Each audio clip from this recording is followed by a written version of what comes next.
Okay, here's a pretty important concept in not only just business or management, but in just life in general. The concept in and around measurements or metrics, the numbers that we utilize to account for our life or where things are moving towards. It's important that we utilize and understand this concept because often we misconstrue or misrepresent these metrics and measurements.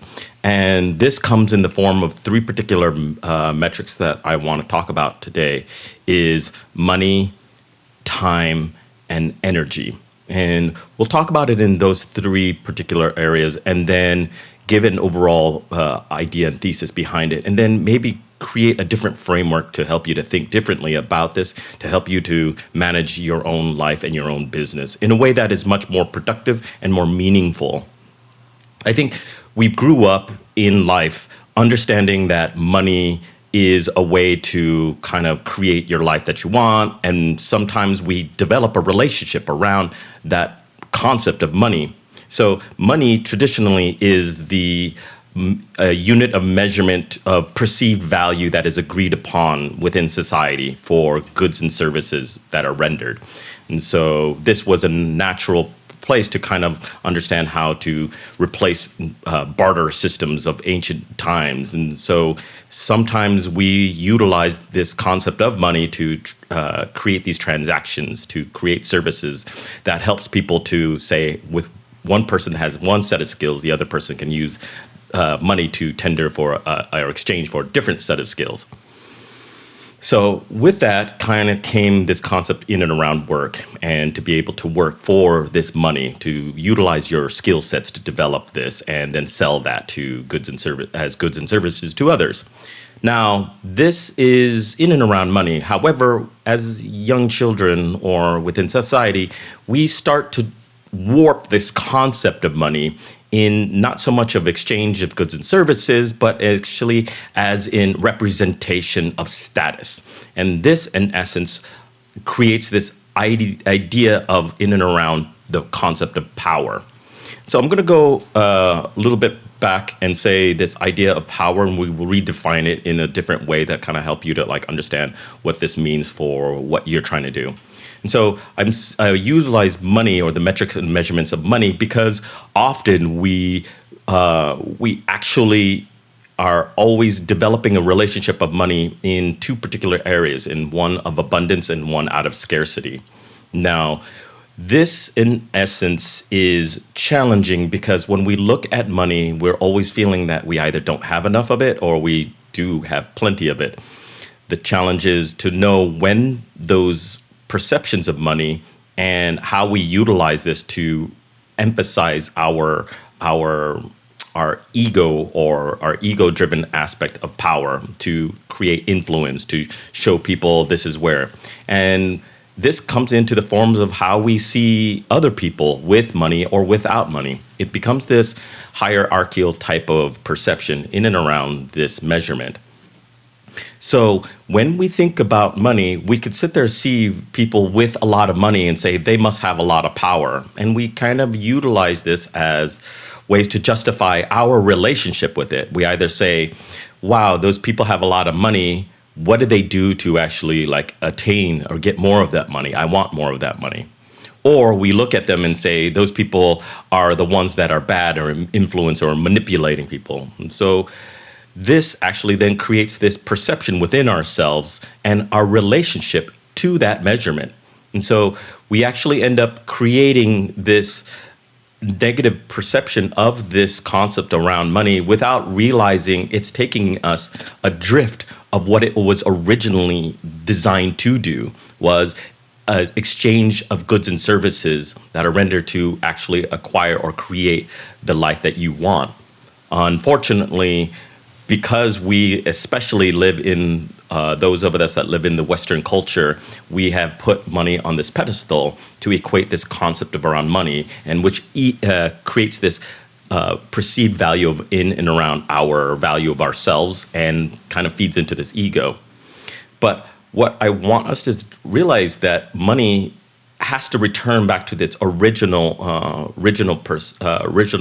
meaning of developing the life that you want to create. And so if we're not clear about what we're trying to do or the type of life we're creating, we're going to create a negative perception of around this measurement. And so we're always going to feel this lack in and around that. Now, this is just money. Now, I'm going to shift it to talk a little bit about the concept of time. And so I know there are so many people out there that think about time as this linear minutes, seconds,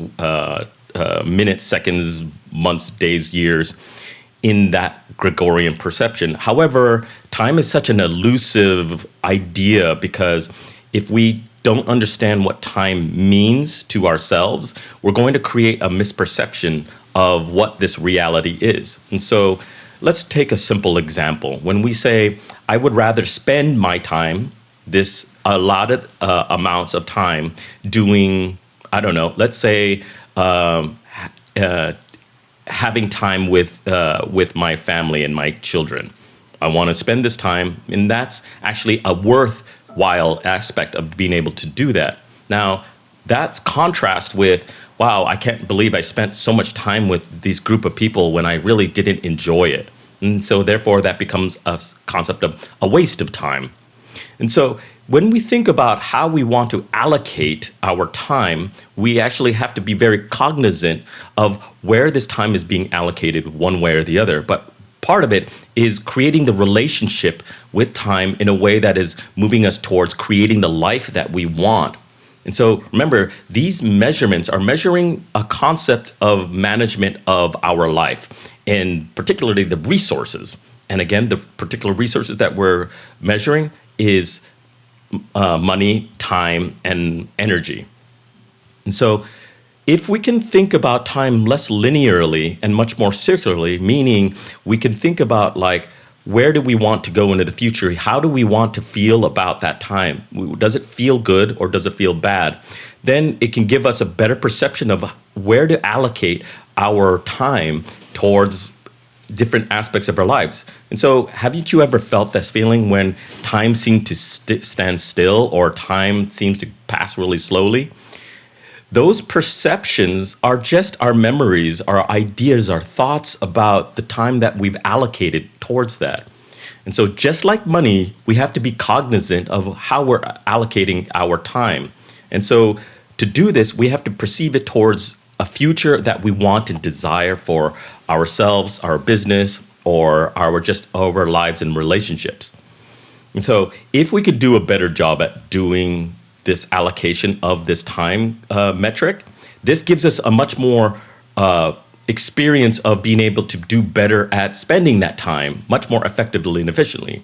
And so you end up seeing people doing things seemingly like easy and much more fluid. They just seem to know what to do because they're very cognizant about the time that they're allocating outwardly and then being able to take action upon that. So this is just time. So that's a different framework or reframing of time to kind of help you to understand that measurement. The third measurement is actually like probably a little bit more challenging to articulate and to describe. It's this concept of energy. And so how we talk about energy is, from my standpoint and from what I'm going to be talking about in this, is the allocation of human manpower, your ability to take action, to do action, to provide work towards something. And that can also mean your thought, how you think, what you're thinking. So just even the thoughts that come to mind, it requires energy. It requires power in that sense. And again, earlier I said that most often we equated the concept of money surrounding power. But in reality, power is this ability to do work. And so time and money are allowing people with money to be able to leverage that and be able to say, this is where I want, this is the ideas I have, and I want to be able to allocate these resources to be able to spend more time or more energy on the things that I want to be able to create. And so here we're interchanging these different measurements and being able to allocate them in multiple different ways. But part of it is this idea in and around energy. And energy in this concept is the ability to do work. And work also includes the ability to think, to be able to think towards a future. And half of the time, we're not really clear about what we want to do or what we want in life or what we want in our business. We use these abstract concepts of metrics to reach a specific goal, but they're just check boxes, checklists. It's almost equating to like taking a drive and collecting gas along the way and from gas station to gas station to gas station without any direct, clear aim of why we're doing it. And worse is if we create a destination based upon other people's ideas of the destinations, and then we equate that as our worthwhile endeavors. But if we're not clear about what we want and what we desire, and then clear about how that makes us feel about the crafting, how we want to proceed, it takes a real different perception of the money, time, and energy, these three core metrics, and being able to understand how that's actually helping to shape our desired future. Now, the best way that I can describe to help others to understand how to leverage these three particular metrics, again, money, time, and energy, is to understand that you have to be clear about a specific vision that you want for yourself, and you want to be able to share with others who also share that vision. And I'll talk a little bit more in some other in another time about this concept in and around visions and missions and being able to enact that. But let's just stick it here is that without a clear vision for what you want in the future, it becomes very difficult to utilize these three particular measurements because we end up defaulting to two particular areas is our fear, the relationship we have with those metrics. Either we don't have enough of it or we have plenty of it, or we default back to what society dictates and deems, or what the social media or what news and everything other people say. But again, having a vision, a clear vision for yourself actually allows you to utilize these three core metrics in a very productive and more meaningful way. Because if not, you end up kind of spinning the wheels and you're more reactive to the loss of money or the loss of time or even the loss of energy. But if you're not sure about what that loss means, and it actually can move you further away from the future that you don't want. But if you're very clear about those losses, about what it means to you, those losses become more investments. It is actually helping you, propelling you towards the future investments. And if you can understand that you interchange them, so when sometimes you don't have enough money, but you're able to put time and energy into it, all the better. We call this sweat equity. And if you have different other concepts of times when you don't have enough time, but you have plenty of money, then you can then buy the time from others to actually help you to do that. When you're low on your energy or you don't have enough thoughts, then you can buy ideas, thoughts, and advices from others. Or you can actually leverage the time because you have enough time to be able to provide this ability to show others that they can create their ideas. Now, all this being said is if you're not clear about your vision, it becomes very difficult and challenging. And this is what I've been seeing for the past decade and a half, working with very highly intelligent entrepreneurs and visionary leaders when they come in contact with these particular metrics.